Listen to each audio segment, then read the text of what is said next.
Dear Mr. Dagit, magandang araw po sa lahat ng inyong mga tagapakinig at syempre sa inyo po Mr. Dagit na palagi po akong nanonood sa inyong mga storya. Napasulat po ako sa inyong storya dahil gusto ko ring ibahagi ang kwento ng buhay ko. Pero bago ang lahat, gusto ko muna pong magpakilala.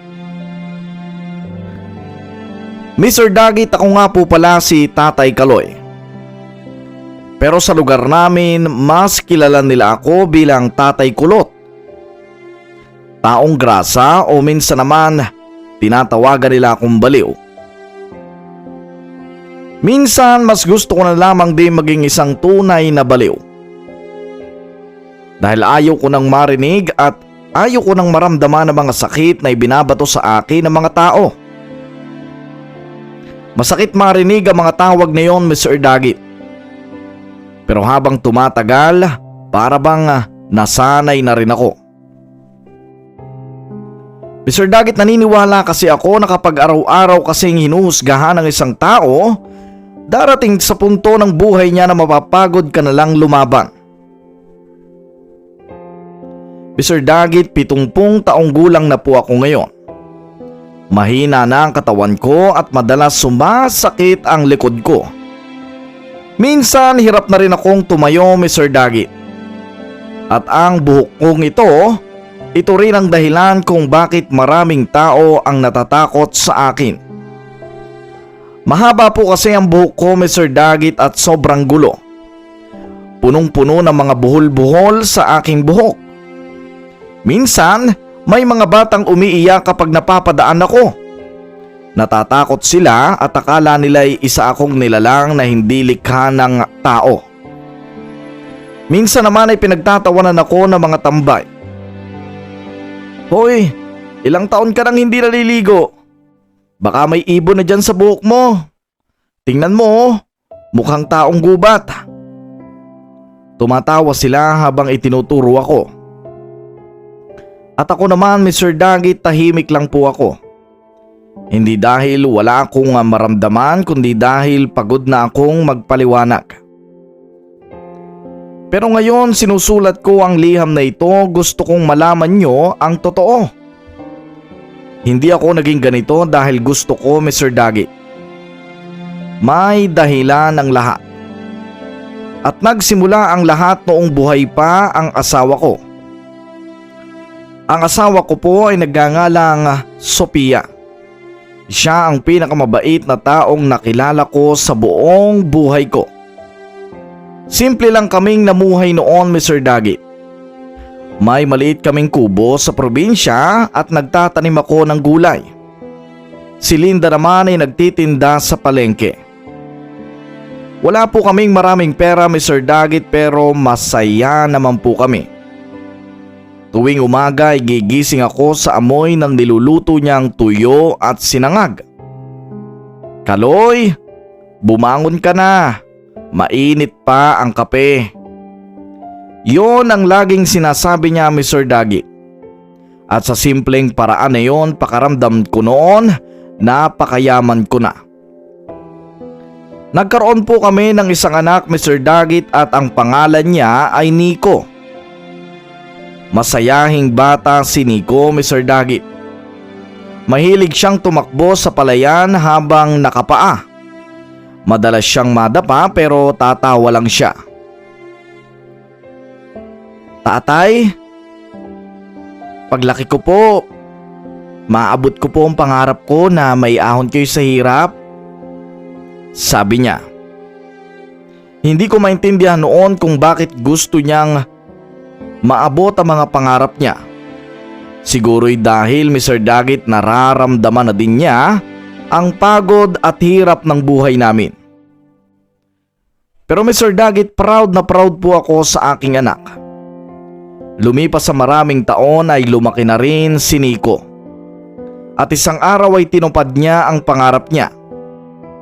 Naging sundalo siya, Mr. Dagit, at naalala ko pa noon, umiiyak si Sophia na aking asawa habang inaayos ang uniforme niya.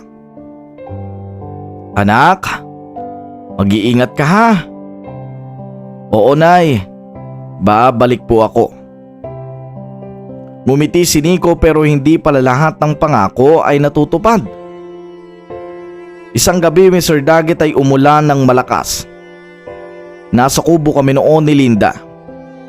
Tahimik kaming kumakain ng may kumatok. Pagbukas ko ng pinto, may dalawang lalaking nakauniporme. At doon na nagsimulang gumuho ang mundo namin. Sir, pasensya na po kayo. Hindi ko pa naririnig ang susunod nilang sasabihin ay nakita ko na agad ang hawak nilang maliit na kahon. Alam kong may masamang nangyari. Napatakbo si Sophia doon palabas ng bahay. Sir, nasaan po ang anak namin? Sigaw niya. Pero walang sumagot. Hanggang sa sinabi nilang hindi na raw nakabalik pa si Nico mula sa operasyon. Mr. Daggett, para bang huminto ang oras ko noon, Mr. Daggett. Ni hindi ako makahinga at hindi rin ako makapagsalita. Si Sophia halos nawalan na ng malay sa iyak. At mula noon na hindi na naging pareho ang buhay pa namin. Araw-araw ay nakikita kong umiiyak si Sophia. Araw-araw niyang hawak ang litrato ng anak naming si Nico. Minsan ay gigising ako sa madaling araw at maririnig ko siyang humihikbi. Miss na miss ko na ang anak natin. Hindi ko alam kung paano siya patatahanin, Mr. Daggett.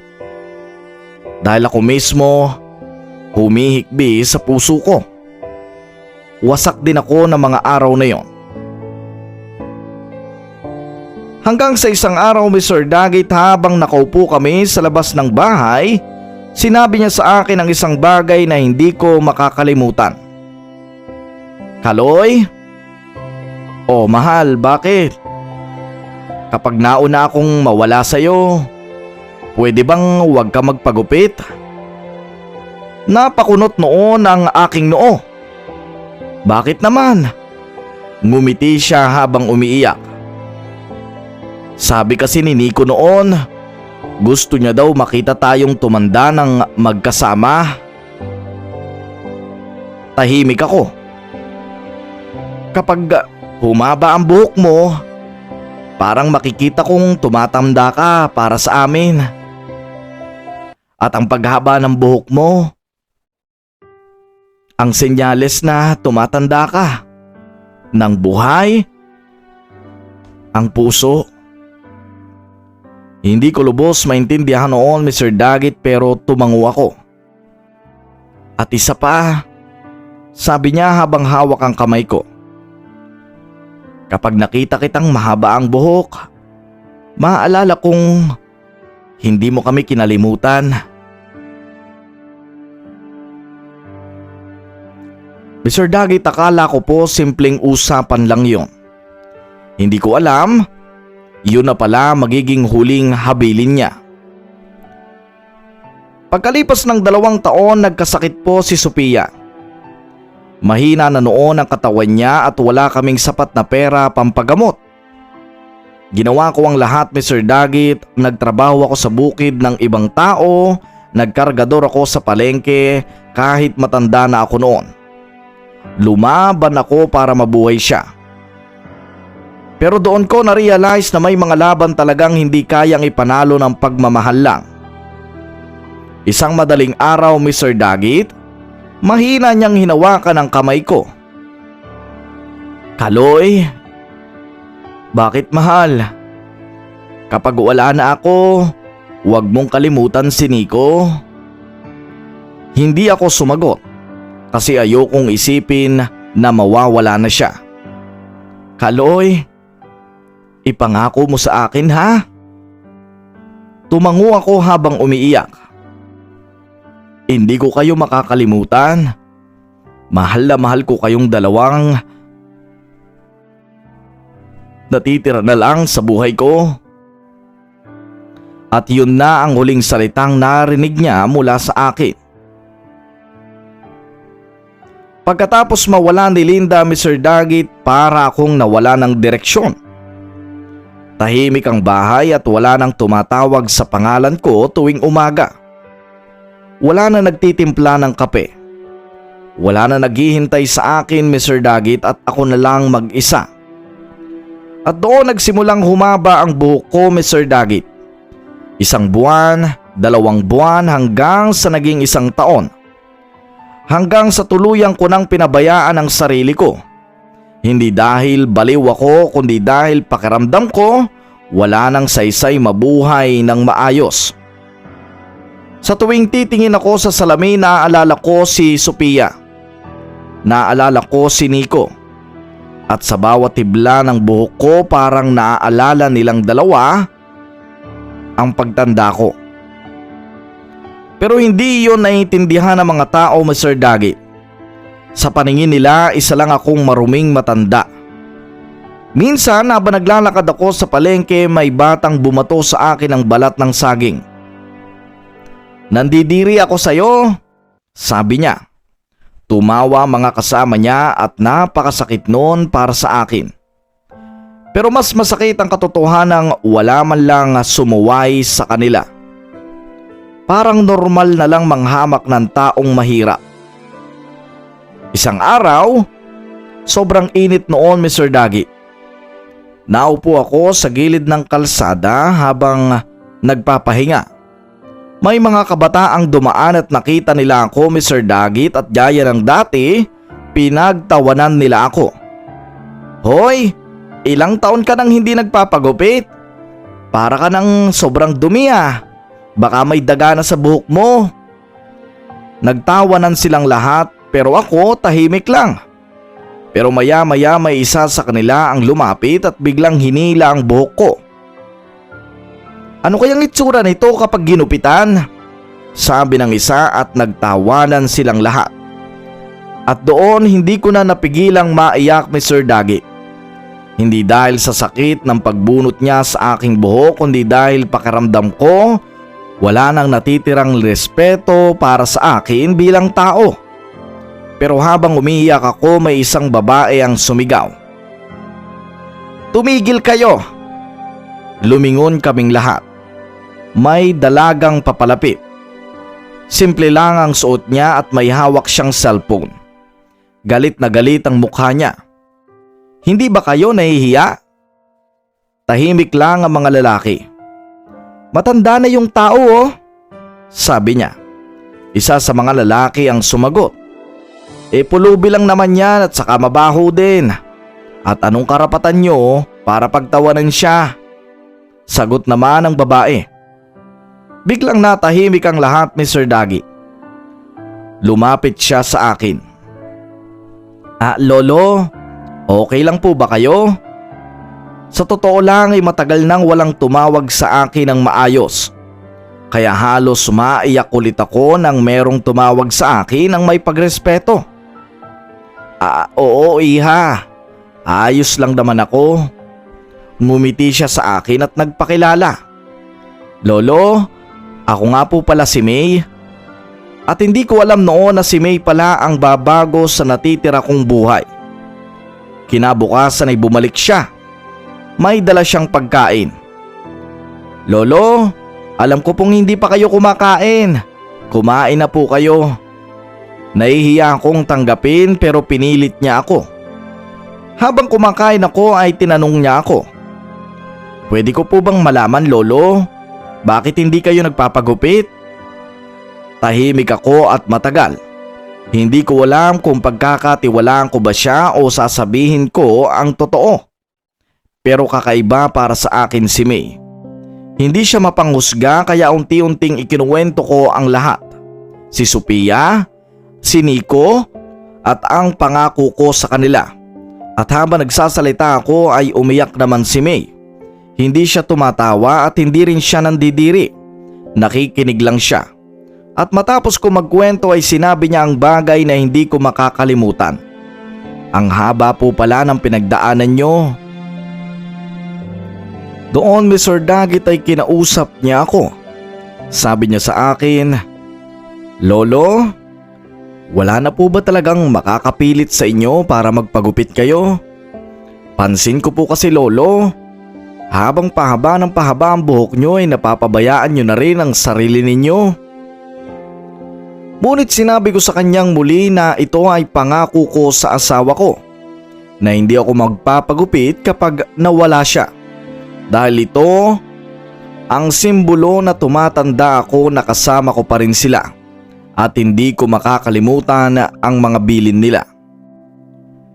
Sa mga naguguluhan po Mr. Dagit kung bakit ang hindi pagpapagupit ng buhok ang simbolo ng hindi ko pagkalimot sa kanila, ay dahil kung hindi ako magpapagupit Mr. Dagit, mararamdaman ni Sophia na nandoon na sa taas na hindi ko binaliwala ang pangako ko sa kanya. At habang hindi ako nagpapagupit, alam niyang naaalala ko sila. Dahil kung magpagupit ako, baka sakaling binaliwala ko na mga pangako ko sa kanila Mr. Dagit. Kaya naman nananatili ako sa aking paa. Ipinangako ko na siguro mawawala na rin ako sa mundo na ito. Kahit sobrang dumi na ng buhok ko, kahit sobrang haba na ng buhok ko, mananatili akong hindi magpapagupit upang ipakita lamang kung gaano kong nirerespeto at kung gaano kong minemaintain ang pag-alala sa aking asawa at anak. Nang marinig ngayon ni May Mr. Dagit ay nagulat na lamang siya sa aking mga sinabi. Naiyak pa nga siya dahil sa sobra daw ng katapatan ko at sa sobrang pagmamahal ko sa pamilya ko. Doon niya Mr. Dagit ay nang matapos ko magkwento sa kanya, nakita ko sa kanya mga mata na may lungkot sa kanya mga mata. At alam kong hindi na lang dahil yon sa ikinuwento ko ang buhay ko. Para bang meron din siyang kwento na hindi ibinabahagi sa akin. Doon niya Mr. Dagit ay tinanong ko rin siya. May, meron ka rin bang pamilya? Alam kong napakabuti mong tao at panigurado kong masaya ang pamilya mo. Nasaan ang pamilya mo? At bakit tinutulungan mo ako? Oo Mr. Dagit, curious din ako dahil sino ba naman ako para tulungan ng isang estranghero? Wala naman akong ibinigay sa kanya o hindi naman ako nakatulong sa buhay niya. Pero ang pagtulong niya sa akin ay para bang tinatanggap niya na ako bilang pamilya. Kaya tinanong ko siya Mr. Dagit kung nasaan ang pamilya niya. Sumagot naman siya sa akin Mr. Dagit at nakakagulat dahil ang naging sagot niya ay hindi ko inaasahan. Lolo, mula po nung nakita ko kayo noong unang beses, para pong iba na ang pakiramdam ko. Malinaw po sa akin na hindi tayo magkadugo pero sa unang beses na nakita ko kayo, para bang napakagaan ang loob ko sa inyo. Tumulong po ako hindi dahil kagustuhan ko lang. Tumulong po ako dahil yun ang sinasabi ng puso ko. At ayaw ko pong labagin ang sinasabi ng puso ko. Kaya nung tinulungan ko po kayo, sabi ko sa sarili ko, ituturing ko kayo na parang tunay kong lolo. Ang totoo po niyan lolo, hindi po tayo magkaparehas ng estado sa buhay. Kayo po, pulubi kayo. Ako po nasa isang magarang mansyon.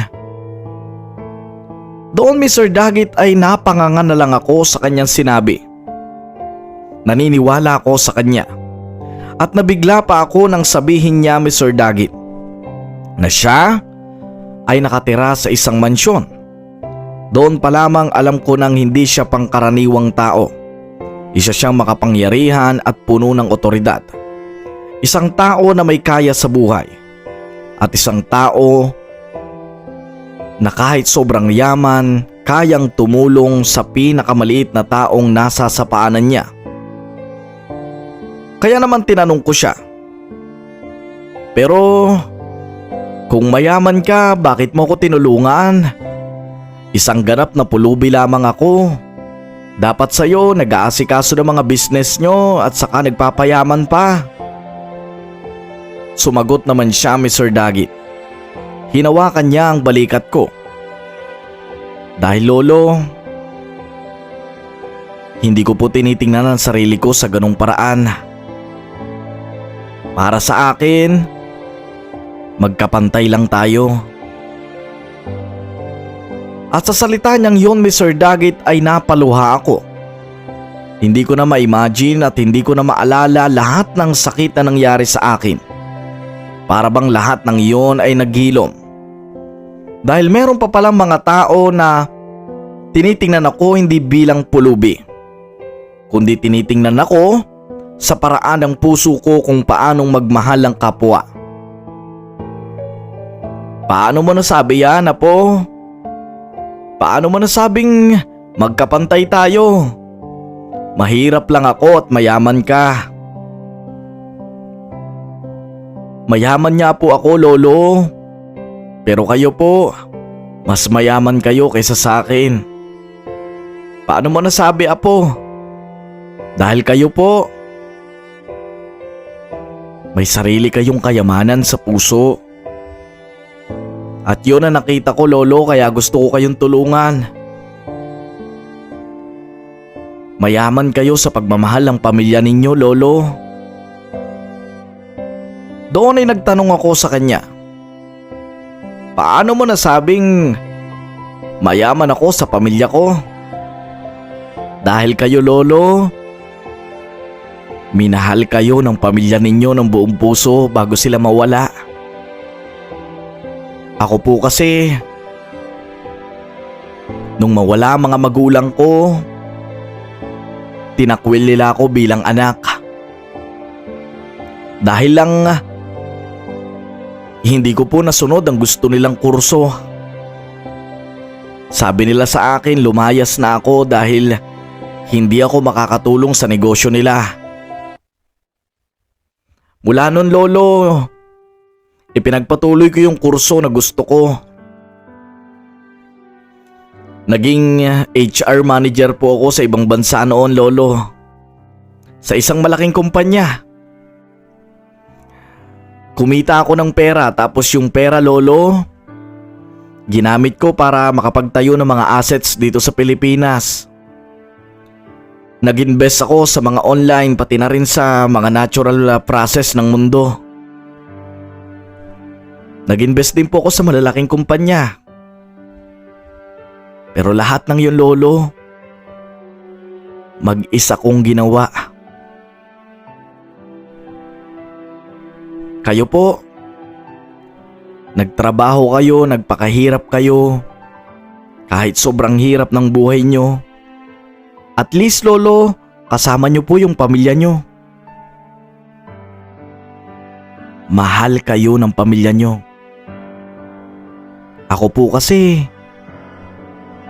hindi eh.